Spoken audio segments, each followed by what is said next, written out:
हम लोग बात कर रहे थे रटने के बारे में। तो ये रटने का सिस्टम हिंदुस्तान में हम इसे रटना कहते हैं, लेकिन ये रटना शब्द आया है ब्रिटिशर्स से। ये बड़ी मज़ेदार बात है। अंग्रेजी में एक शब्द है रोट, ROTE, जिसका मतलब होता है कि आत्मसात कर लेना, बाई हार्ट, अंदर बैठा लेना दिलो दिमाग में। और ये आया है इसकी मदर लैंग्वेज लैटिन से, जिसमें कि मिलता जुलता वर्ड है रोटा, जिसका मतलब होता है रिपीटेशन। तो किसी चीज़ को आप बार बार रिपीट करेंगे तो कुछ आप दिल में दिमाग में उसे बैठा लेंगे।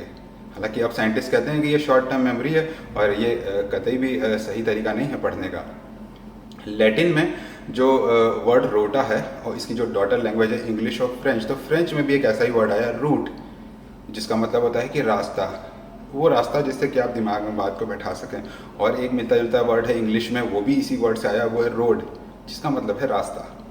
तो लैटिन में जो वर्ड हैं, जो इंग्लिश और फ्रेंच में वर्ड हैं, उन सब की ओरिजिन एक ही है और उसी से हमें हिंदी का रटना मिला है।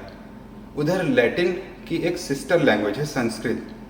लैटिन और संस्कृत दोनों बहनें हैं और एक ही मदर लैंग्वेज से आई हैं। तो संस्कृत में मिलता जुलता जो वर्ड है वो है रित। रित का मतलब होता है एक ऑर्डर, एक पैटर्न, एक ट्रुथफुल ऑर्डर। और इसी से बनना है ऋतुएं, वो मौसम, क्योंकि एक रिपीटेटेड ऑर्डर में, एक रोटेशन में वो आते हैं, एक ट्रुथफुल ऑर्डर में।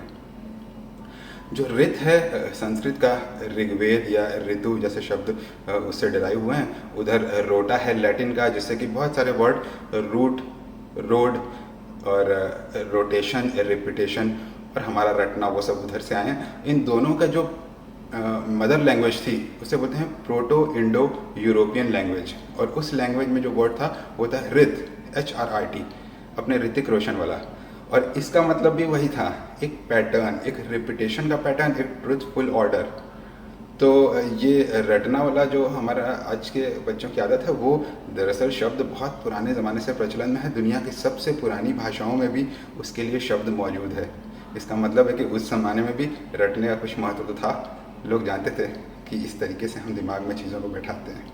है ना मज़ेदार?